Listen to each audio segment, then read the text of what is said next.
Good afternoon. We have portfolio questions, education, lifelong learning. Question number 1, Rob Gibson. Thank you, Presiding Officer. To ask the Scottish Government whether colleges offer courses in gamekeeping and countryside management that meet the demand for jobs across the sector. Cabinet Secretary Michael Russell. Presiding Officer, several colleges offer a provision of this kind, including North Highland College in the member's constituency, many of whose graduates have been successful in securing relevant employment. Consistent with the aims of our reforms, this is a very good example of a college designing courses to meet the specific needs of the local community. Rob Gibson. I thank the Cabinet Secretary for his answer. I wonder if the Minister will ensure that training in, for example, deer culls, wildfire control and mountain rescue are qualifications that all gamekeepers and countryside managers can gain as their job remits are set to broaden to provide public goods for the national economy and local environment. Cabinet Secretary. The member asks a very good and pertinent question. It is important that those who are trained in this area, who go on to find jobs in a variety of sectors, are aware of the changing needs within the sectors. I am aware of the member's concern, and the committee which the member chairs their concern about the issue of deer in Scotland. I think it is shared widely across rural Scotland, and therefore making sure that those who are trained as gamekeepers are up to date in the pressures and issues and able to cope with them is extremely important. Colleges in general should make sure that their provision matches the needs of employers, and therefore sure that that will be true in this area as in many other areas. Question number 2, Neil Findlay. To ask the Scottish Government what action the education sector is taking to promote good health and help tackle health inequalities. Minister Alistair Allen. In Scotland, Presiding Officer, the health and well-being of children and young people is a core focus of key national policies such as Curriculum for Excellence and Getting It Right for Every Child. Health and well-being is one of the 8 curricular areas which all children and young people will experience as part of their broad general education, and along with literacy and numeracy, it is one of the 3 aspects which all staff share a responsibility for developing. This helps ensure that children and young people will develop the knowledge, understanding and skills which they need for mental, emotional, social and physical health and well-being now and in the future. Neil Findlay. The Equally Well report and recently Professor John Frank of the Scottish Collaboration for Public Health Research and Policy both said if we are serious about tackling health inequality, we must provide early years education from the age of 2. Does the Minister agree with this, and what steps is he taking to tackle health inequality through early years education? Minister. Well, as a member will be aware, from very early years, health, as I've indicated, is at the centre of what's provided in preschool. The member mentions an important report, and of course another important report on a related issue was on the causes of health inequality, which Health Scotland published in 2013. And when they asked what causes health inequalities, they made clear that one, as a government, can't just tackle the symptoms of health inequality, however important those are, but tackle the socio-economic causes of them. And however much he and I may disagree on this question, my view is that it would be better if we tackled those social inequalities here by having the power so to do. Aileen McLeod. Does the Minister agree with the Deep End Steering Group made up of 360 GPs working in the 100 most deprived general practices in Scotland, which found that Westminster austerity and welfare reform is damaging communities and targeting the most vulnerable people in our society? And did he also agree with me that the only real way we can tackle health inequalities in Scotland is by giving this Parliament the full powers of independence? Minister. Well, I certainly share the concerns expressed by the Deep End GPs that the UK Government's welfare reforms will certainly impact on some of the most vulnerable in our society. That can only serve to widen health inequality, but of course in turn it blights all sorts of other opportunities that people have in their lives, educationally and otherwise. And for that reason, this Government will continue to press the UK Government that the most vulnerable people in our society have to be protected from many of their misguided changes in this area. Question number 3. In the name of Patricia Ferguson has not been lodged. The member has provided a satisfactory explanation. Question number 4. Hugh Henry. To ask the Scottish Government what its position is on the reported concerns of teachers regarding their workload in relation to the new national exams. Minister. The Scottish Government takes the concerns of teachers very seriously and has listened closely to those who are delivering in our classrooms. We established a short-life working group to tackle concerns over unnecessary bureaucracy arising from the implementation of Curriculum for Excellence. The group's report, agreed by all stakeholders in Scottish education, is released today and will directly benefit all of those involved in implementing Curriculum for Excellence. Education Scotland, SQA and the Scottish Government have already delivered a wide range of support to help teachers introduce the new qualifications, including over £5 million of additional funding and full course materials for all 95 National 4 and National 5 courses. We will continue to listen and to respond wherever needed. Our schools have made excellent progress in delivering Curriculum for Excellence, and I have every confidence that next year's qualifications will be delivered successfully and will benefit pupils across Scotland. Hugh Henry. I note the additional resources which have been put in and the work done, and certainly I think teachers are to be commended for their efforts in trying to make a success of the changes.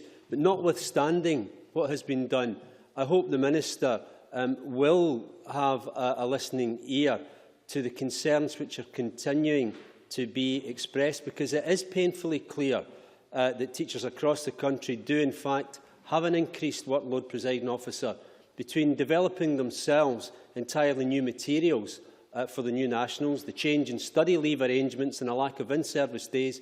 Teachers are actually left to take their work home just to cope with the planning and developing demands of the new nationals. And it's imperative that the materials are available and more support is given. Will the Minister commit to addressing any concerns which continue to be expressed? Minister. Well, certainly, as I've indicated, I am more than willing to listen to teachers, and I think it's notable that the SSTA commented that the Government was listening to teachers in areas around this subject today. As I've mentioned, there's a lot of effort gone in already to providing support and materials, but if there are areas or subjects or any areas of concern which are outstanding, the Government and Education Scotland are more than happy to speak to people. It's also worth saying, of course, that one of the concerns that was expressed was around unnecessary bureaucracy that some people felt some local authorities were imposing around the implementation of Curriculum for Excellence, and I'm pleased that a very wide group of stakeholders have agreed on a statement and an action plan to ensure that we minimise unnecessary monitoring of teachers and allow them to do what they want to do, which is teach. Joe McAlpine. Thank you, Presiding Officer. The Cabinet Secretary told the EIS in June that it would be utterly unacceptable for any school head teacher or local authority to require unnecessary paperwork from teachers. Can he reiterate that view today? Minister. Well, I'm more than happy to emphasise, as I just indicated, that where there is unnecessary paperwork in the system, it should be something that we all seek to eliminate. And the group which was established to tackle bureaucracy and which reported today includes key messages ensuring that that happens. And Education Scotland will indeed be challenging any such practices that they find in schools. Kezia Dugdale. Thank you, President Officer. Can the Minister confirm that the textbooks for every National 4 and 5 course are now printed and in the hands of teachers? Minister. Well, if the member has outstanding concerns about somewhere, I will more than happily chase that up. But there have been substantial investments made. Only this year, another £1 million went into providing textbooks. Again, as I've already indicated, I constantly speak to teachers and representatives of the teaching profession. If she has somewhere in mind where she feels this isn't happening, I am more than happy to intervene. Question number 5, Sarah Boyack. To ask the Scottish Government when it last met the Board of Edinburgh College. Cabinet Secretary.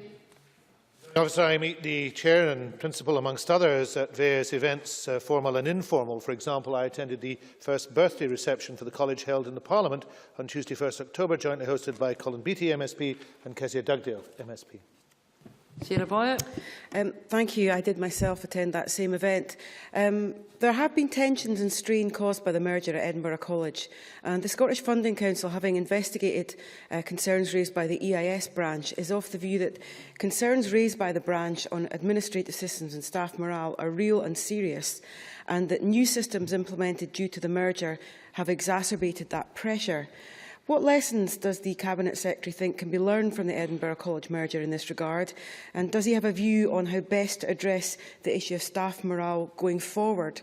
Other colleges, for example, have drawn on the resource of the Scottish Government Change Team. Does he think that might be helpful in this case to make sure that students and staff have the highest possible morale going forward? Cabinet Secretary. I would urge both the college management and union representatives to work constructively together in every single college in Scotland. That's what produces success. The Change Team, amongst others, have been engaged in a range of situations. And what has been taking place is making sure that the necessary and important mergers that produce colleges of scale, which those working in the college at every level recognise is something that needed to happen, go through by negotiation and by discussion. The Scottish Funding Council have assured me, and I can give the member this assurance, that the college principal and her senior team are addressing the issues raised by both the unions and the SFC's report. And the SFC will monitor progress with that and provide regular updates. That shouldn't detract from the fact that the college is delivering a substantial benefit for learners. Edinburgh College, for example, is now the single largest supplier of students to Edinburgh University. Question number 6, in the name of Margaret Mitchell, has been withdrawn. The member has provided a satisfactory explanation. Question number 7, Jackie Bailey. To ask the Scottish Government what its position is on the effectiveness of the National 5 and Higher Mathematics unit assessments. Minister.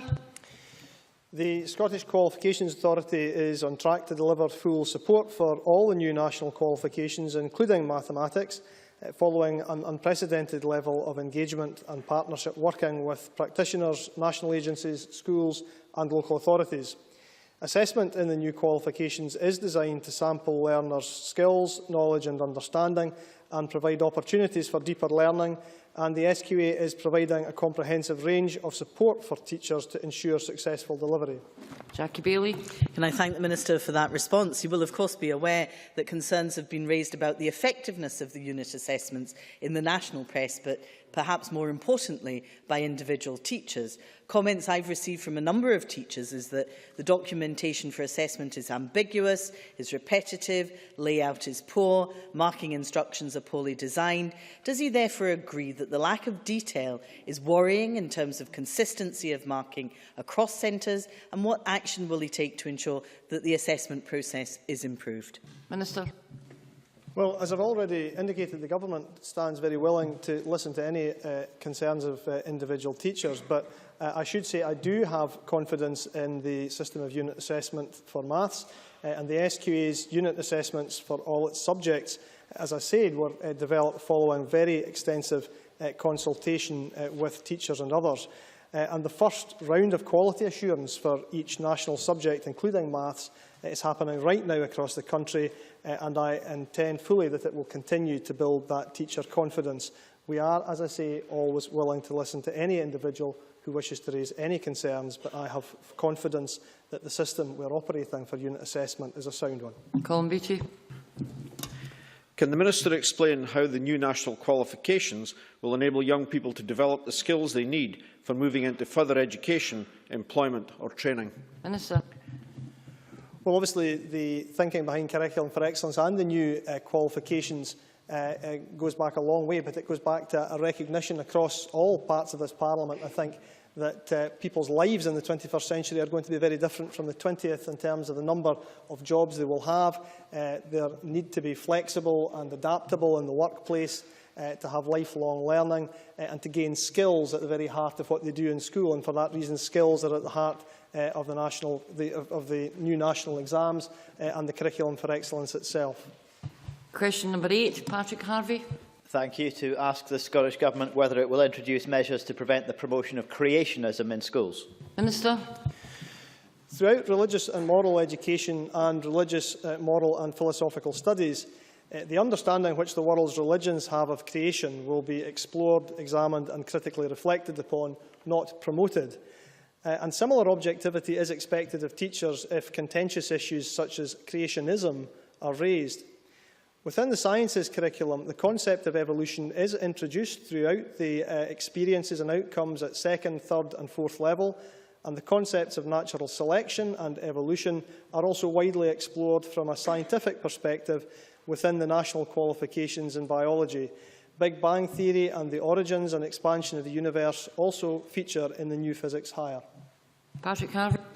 Thank you. I do hope that there isn't any complacency on this issue on the part of the government, because it's very clear that whatever measures are currently in place have been inadequate to prevent certain shall we say, eccentric ideologies being promoted in schools. We're not talking here about creation myths being presented in the context of myth, in the context of comparative religious study. We're talking about the promotion of the idea that the Earth is 6,000 years old and that during that time human beings have coexisted with dinosaurs, or other such patently absurd rubbish. If even Michael Gove can get a grip on this, why can't the Scottish Government? Minister? I'm not sure if the member was just listening to what I just said, but I did indicate very strongly that the content of both biology and physics, for example, does not promote any of the ideas he's just listed, and therefore I would have complete confidence in our teachers to be able to deal with contentious issues as they arise in an objective way. And I should be quite clear that the science curriculum in Scotland is not dictated by any of the agendas he suggests that they're influenced by. Question 9, James Kelly. Thank you, Presiding Officer. To ask the Scottish Government how it is monitoring the regionalisation of colleges. Cabinet Secretary. The Scottish Funding Council monitors regionalisation and reports regularly to the Scottish Government on progress. James Kelly. Thank the Cabinet Secretary for that answer. I have previously raised the sale of Woodburn House in my constituency, an annex of previously Langside College. It's come to light that Woodburn House was given a European Regional Development Fund grant in 1998, which is typically granted on the basis of a 20-year lease. And clearly that has not occurred in this instance. Can I ask, in terms of the regionalisation process, has any consideration been given to the granting of regional funding, and was any consideration of it given specific to Woodburn House? Cabinet Secretary. If the member would like to write to me about his concerns about Woodburn House, I'm happy to address them. But the question of asset disposal lies with the colleges themselves. If the asset disposal that was to be undertaken in a way that was disadvantageous to the college, then clearly that would be a concern. But what the relationship would be between the Funding Council and the college itself. But I would encourage the member to write to me if he wishes to discuss this matter with me. I'm happy to do so. It may be more appropriate that I get the Funding Council to tell him what their position is on the matter. Mary Scanlon. Thank you. I have raised issues in the past about top slicing of the budget for FE colleges in Highlands and Highlands in particular. But I understand that the Regional Board in Glasgow is now recruiting policy officers and staff, and they also rent offices from Glasgow Cali University. Will the Cabinet Secretary ensure that the regional strategic bodies do not become expensive bureaucracies, and will he ensure and allow more resources to frontline education and training? Well, the decision of the Glasgow colleges to operate is a matter, and how they operate is a matter for the Glasgow colleges. The whole purpose of regionalisation is to ensure that resources are focused as closely as they possibly can be on the issue of young people, of youth employment, of providing opportunities for young people, of making sure that retraining at every level takes place, to ensure that colleges are competing effectively and working with local businesses. That was the purpose of regionalisation. It was, if I recall, something the member voted against. But I'm glad to say it is going well, and frontline resources are what is benefiting. Question number 10, Jim Hume.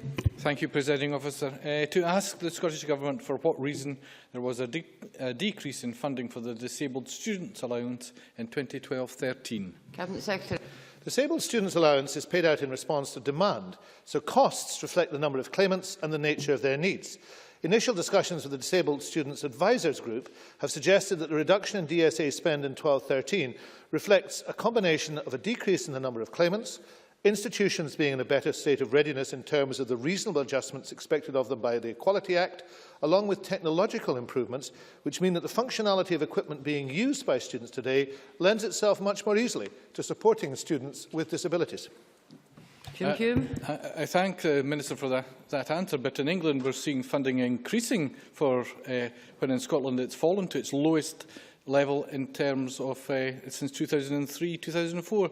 Does the Minister not agree that with the Scottish Government's cuts to the education budget, which has led to 8,500 fewer students in higher education in just 12 months, and a 17% cut to the disabled students' allowance, it's limiting the options available to disabled people wanting to study now that they are confronted with fewer courses and less support to make their studies affordable? Cabinet Secretary.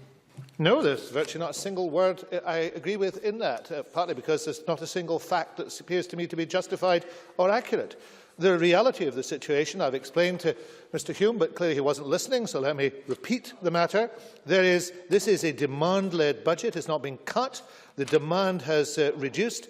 Perhaps this is because the support for students is better in Scotland. Perhaps it's because students don't have to scrabble around looking for money in circumstances where they have to borrow it south of the border. Perhaps it's because this Scottish Government has been providing for and supporting changes in college funding and college support that will benefit students, all things that the Liberal Democrats could learn from south of the border. Hugh Henry. I think I took from what the Cabinet Secretary said, Presiding Officer, that not only was it a demand-led issue, but there had been a reduction in the number of disabled students making application. Can the Cabinet Secretary tell us whether, in fact, there are fewer disabled students at colleges? Cabinet Secretary. What I'm saying, and what I'll say again, is that the reduction we believe, and the Disabled Student Advisors Group believe, has come about for a number of things. A decrease in the number of claimants, and that is because institutions are in a better state of readiness in terms of the reasonable adjustments expected of them, technological improvements, better equipment. I've also, as the relevant minister, provided additional support to charities and to others to support disabled students, and I've encouraged the charities to expand the activities they undertake. All of those are positive moves, and I do think it's about time members realise that what is happening in Scotland's colleges is a major improvement in provision and facility, and that is something that's being welcomed across the college sector. Question number 11, George Adam. Thank you, Presiding Officer. To ask the Scottish Government how much it spent in 2012-13 on costs associated with PPP-PFI contracts for schools. Cabinet Secretary. The Scottish Government's total funding specifically in support of local authority school PPP-PFI contracts in 2012-13 was £209.5 million. Mr Adam. Thank the Cabinet Secretary for his answer. Last year, Renfrewshire Council spent just under £15 million on PFI payments. Does the Cabinet Secretary agree with me that this form of payday loan used to pay for schools is something the Renfrewshire Labour Administration should be informing people as they push forward with their school closure programme? Cabinet Secretary. I do agree with the member. I'm quite sure that Mrs Henry, the Labour convener of education in Renfrewshire, will wish to inform people that the PFI approach used in the past has not delivered best value for the taxpayer, with excessive profits being made by the private sector, and Council should be clear with parents about the massive costs this imposes. Instead of paying a fair price for schools and nurseries, PFI mortgaged the financial future of Scotland's councils. As a result, today's pupils are burdened with PFI's poison chalice, with nearly £400 million top-sliced from council education budgets in 2012-13 to pay for PFI programmes. The mistakes made with earlier PFI contracts will not be repeated. I'm sure those from Renfrewshire, members as well, will want to make that clear. Question 12, Liz Smith. To ask the Scottish Government what discussions it's had with the Scottish Qualifications Agency about the rollout of the new national exams. Minister Alison Allen. The Scottish Government is in frequent discussion with the Scottish Qualifications Authority on the implementation of Curriculum for Excellence and the new national qualifications. SQA is also a member of the Curriculum for Excellence Management Board and the CFE Implementation Group. Liz Smith. Could I thank the Minister for that? In a previous answer to Hugh Henry, You acknowledge that there have been some concerns amongst teachers about the workload that has been involved in that. And I noticed that in the discussions within Glasgow, Edinburgh and West Lothian councils, some of that has had a knock-on effect about concerns about the higher exams and whether these should be delayed for a year. Could you comment on that? Minister. Well, I don't think there's any dubiety that the expectation on the part of the government and the teaching profession would be that the norm would be that people would do the new hire when the new hire becomes available. I think, as was already indicated by the government today, there are obviously going to be circumstances where professional judgment has to be exercised, but it would have to be exercised in the context of working with both local authorities and parents if such discretion was to be exercised. Question number 13, Mark Griffin. Thank you, Presiding Officer. To ask the Scottish Government when it last discussed student numbers with Colleges Scotland and the Scottish Funding Council. Cabinet Secretary. Presiding Officer, my officials and I meet regularly with Colleges Scotland and the Scottish Funding Council to discuss a wide variety of college issues. Our expectations on student numbers are set out in my letter of guidance to the Scottish Funding Council. The latest letter of guidance was issued on 21st October, and the SFC monitors progress through outcome agreements. Mark Griffin.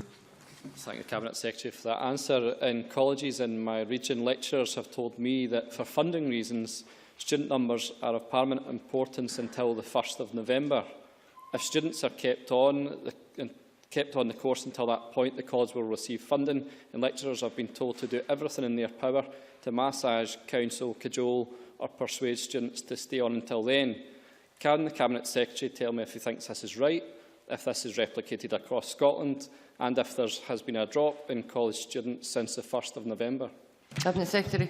I do think it's about time that opposition members accept it, that the college sector is working incredibly hard to promote opportunities for young people. That's what it does, and it's doing it better because this government had the courage to take forward a series of much-needed reforms which had to happen. The portfolio in each college changes from year to year and time to time to ensure that the communities served are provided with access to the latest innovative, high-quality and relevant learning. That is not me saying it, it is Crumble College itself that uses those terms. So what is taking place is perfectly normal changes within courses that allow things to happen. The college sector is going from strength to strength. It would be good to hear a member, a regional member or a local member from the opposition supporting their college rather than running it down. Question 14, Rhoda Grant. To ask the Scottish Government what action it is taking to align education and skills provision in the Highlands and Islands with the needs of local employers. Minister Angela Const. Thank you, Presiding Officer. The Highlands and Islands Skills Investment Plan has been prepared by Skills Development Scotland, Highlands and Islands Enterprise and the Scottish Funding Council over the last 6 months to provide an agreed framework for increasing the alignment of education and skills provision with the needs of local employers. Rhoda Grant. The Minister may be aware that Kishorn Ports Limited are progressing their development at Kishorn. There is no local college provision in the area. What steps are they taking to make sure that local young people have the skills that will enable them to take up the jobs that could be created at this exciting development? Minister. I think the Highlands and Islands Skills Investment Plan, which is the first regional skills investment plan, and it's very much looking to align the education and training opportunities with the skills needs and the needs of employers. And I know that the Highlands and Islands Skills Investment Plan to date was discussed at the Convention of Highlands and Islands at the end of October there, and there was a number of suggestions made before the plan was actually finalised. But I can go away and look at the very specific issue that Ms Grant made, but if I can reassure her that the purpose of a skills investment plan is to enable young people to make the most of the opportunities that are actually available in their local economy, and that's important for all of Scotland, but particularly important for rural Scotland. Question 15, Lewis MacDonald. Government, in the light of Sir Ian Wood's recent report on developing Scotland's young workforce, what it is doing to support collaboration between schools and colleges. Minister. Thank you. I welcome the unanimous support for the Wood Commission's report and its direction of travel when it was debated in this Parliament on the 8th of October. The Cabinet Secretary has asked the Scottish Funding Council to discuss delivery of the Commission's interim recommendations on increased collaboration between schools and colleges with a range of partners, including COSLA, sector leaders, local authorities and Education Scotland. I welcome that positive approach, but can the Minister tell me whether, in light of the recommendations to join up activity and timetables and resource allocation across schools and colleges in order to deliver effective vocational pathways, can she tell me whether she anticipates that the outcome of those discussions will be that colleges are provided with additional resource in order to support collaboration with schools, or will they be expected to stop doing something else in order to prioritise that collaboration with schools on vocational education? Minister. We're certainly looking at the funding implications of the Wood Commission's report very carefully. Wood himself said that significant additional funding would not be required, but it is stating the obvious to say that additional funds will be required. So we're looking at that in detail. The Cabinet Secretary has been very clear with the Scottish Funding Council, and there will be an identification of some funding to enable the very important Pathfinder projects, and we hope to make some progress with a pace with these Pathfinder projects for the next academic year. Mark MacDonald. Thank you, Presiding Officer. Can the Minister advise whether she has had any further discussions with the UK Government regarding its position on the European Youth Guarantee Scheme, and whether the UK Government intends to continue to withhold access to this scheme from Scottish youngsters? Minister. Presiding Officer, there continues to be a strong disagreement between the Scottish Government and the UK Government with regards to the implementation of the European Youth Guarantee.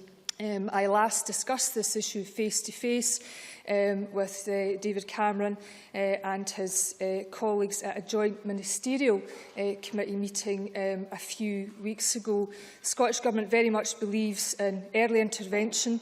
It's absolutely pivotal that we intervene early to prevent youth unemployment becoming long-term unemployment. And while we're making good progress in Scotland with our headline youth employment indicators, when you look at the proportion of young people that are still in the claimant count, 24 months plus, that figure's rising. I've got concerns about the failures of the work programme. And I suppose the other thing I'm really concerned about is this narrative that's emanating from down south, where instead of having a debate about how we can enhance opportunities to young people, such as the European Youth Guarantee, instead we're having a debate that's fuelled by welfare cuts and cutting benefits to young people. And I don't like that debate that's emanating between the UK Government and, in some regards, has been emulated by the Labour Party at UK level. Question 16, David Stewart. To ask the Scottish Government what action it's taking to ensure that universities and colleges meet the needs of disabled students. Cabinet Secretary. Presiding Officer, we ensure that universities and colleges, like all public bodies, meet the needs of disabled students through compliance with the Equality Act 2010. We also provide direct financial support through programmes such as the Disabled Students Allowance, extended learning support and college bursaries. David Stewart. Has the Cabinet Secretary commissioned any research into the needs of disabled students undergoing further and higher education? Cabinet Secretary. I have met with the relevant third sector organisations on a number of occasions. I've encouraged them to use funding which I have offered them to ensure that their services and their advice to the Scottish Government takes account of the real needs of students. I'm very happy to meet the member if he wants to discuss this matter further with me. I attended the a cross-party group that discussed this issue as well, and I am keen to see those who are deeply involved in this issue very active in telling the Scottish Government and telling the colleges what more is required. The member would like to have that conversation with me. Happy to have it. Also happy to make sure that the learning disability charities are involved as deeply as we possibly can get them involved in offering good advice and providing services. Question number 17, Margaret McDougall. To ask the Scottish Government what work it carries out to identify and support people with dyslexia. Minister Alistair Allen. To help all teachers address the needs of pupils with dyslexia, I launched the Enhanced Dyslexia Toolkit at the Scottish Learning Festival in September 2012. The toolkit includes materials on effectively identifying and supporting pupils, increased accessibility for teachers and information for education authorities on implementation of the toolkit. Education Scotland, through its inspection programme, looks at the ways that schools and other establishments meet the need of all learners, including those with dyslexia. In addition, education authorities have a duty to identify, meet and keep under review the additional support needs of all their pupils and to tailor provision to their individual circumstances. Margaret McDougall. I thank the Minister for that answer. It's estimated that 1 in 10 people in Scotland are affected by some form of dyslexia, which can present itself in various ways, which means it can be very difficult to identify.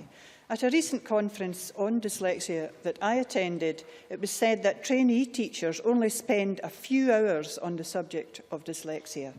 As early identification is paramount in giving, yes, I'm just getting to it with dyslexia, extra confidence and support in education, does the Minister agree with me that more time should be spent on techniques to identify dyslexia at teacher training colleges to help teachers identify signs of dyslexia so pupils can get the support they need? Minister. Well, the member obviously raises very important issues around dyslexia, and while the government doesn't lay down the detail of what the universities do around initial teacher education, it is fair to say that career-long development for teachers is something that the government very much sees at the heart of teacher training, ongoing teacher training. And while not everything can be perhaps fitted into initial teacher training, it is important, I think, to note that the requirement for full registration as a teacher does talk about identifying the barriers to learning and responding appropriately.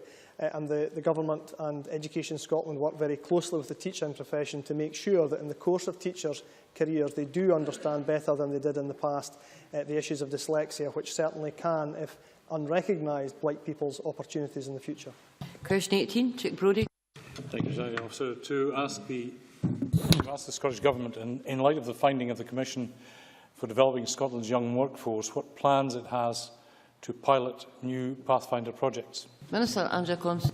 As I said in an earlier question, Presiding Officer, I welcome the unanimous support as expressed in this Parliament, and as earlier I said, the Cabinet Secretary has asked the Scottish Funding Council to discuss with partners early progress on the identification of Pathfinder projects. Dick Brodie. Thank the Minister for that answer. I wonder if the Minister will then consider for pilots those colleges like Ayrshire College, which have already engaged with employers and associated organisations, resulting in identification for a course in, for example, a performing engineering operations course in aerospace skills. Minister. That certainly will be a matter for the Scottish Funding Council and its partners, but it is clear, and I hope if I can be helpful to the member, that in terms of the identification of Pathfinder projects, they are looking for areas of existing good practice and in areas where there's a strong focus on STEM. So these discussions are ongoing, and I'm sure that Mr Brodie is well equipped to be making representations, whether it's via myself or direct to the Scottish Funding Council and other partners. Question 19, Murdo Fraser. Thank you. To ask the Scottish Government what its position is on the rights of academics at universities to express their views on the constitutional debate. Cabinet Secretary. As Murdo Fraser would expect me to say, I say with complete conviction, the Scottish Government fully recognises and supports the rights of all academics at universities to express their views on the constitutional debate. Murdo Fraser. Can I warmly welcome the response from the Cabinet Secretary? Can we take it, therefore, there will be no repetition of the bullying approach by his ministerial colleague towards an academic at Dundee University who had the temerity to speak out in public in support of the continuation of the United Kingdom? Cabinet Secretary. It is, Presiding Officer, such a great pity that the question and answer that we had that gave us unanimity on freedom of speech and openness has been broken by Mr Fraser. I have known Shona Robison for close on 20 years. As the First Minister said from this very spot last week, I could not associate in the same sentence the words intimidation or bullying with Shona Robison. Clearly, Murdo Fraser does not know her very well, and clearly other members don't know her very well either. So let's find a way to agree on this. This is an important debate that we need to have in Scotland without jeering from Mr Bibby. I think it's an important debate that we need to have in Scotland. We need all to be able to contribute to that debate without fear or favour. And without name-calling Order. or Can we hear the cat-calling, Cabinet Secretary speak?